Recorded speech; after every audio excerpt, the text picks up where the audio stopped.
यकीन मानो, इस बारिश की बूंदों ने मुझे नहला दिया हमदम। मेरे हमदम, ये क्या किया तुमने? हाँ,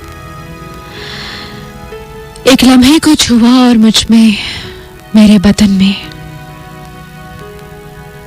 अपने प्यार की शिद्दत से, हिद्दत से, हरारत से सितारे रोशन कर दिए।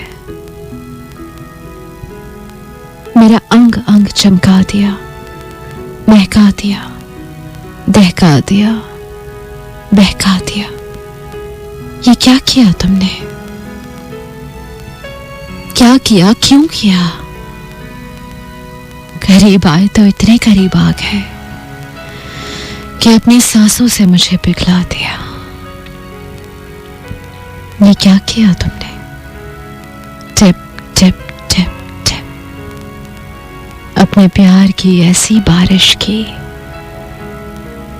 कि उसकी बूंदों ने मुझे नहला दिया। ये क्या किया तुमने? क्यों किया? क्या मैं तुम्हारी जान हूं? दिलरुबा हूं क्या तुम्हारी?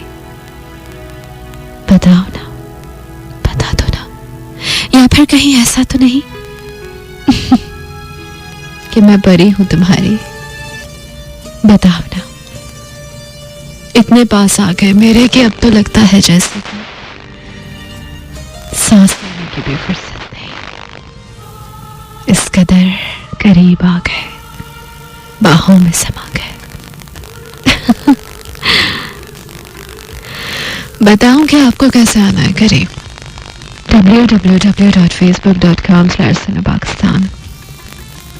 और हाँ, मोबाइल को उठाइए, राइट ऑप्शन में जाइए, SUNO लिखिए, स्पेस दीजिए, मैसेज टाइप कीजिए और भेज दीजिए 4471 पे। चाहती हूँ फुर्सत ना मिले आपको, इतने पास आया मेरे।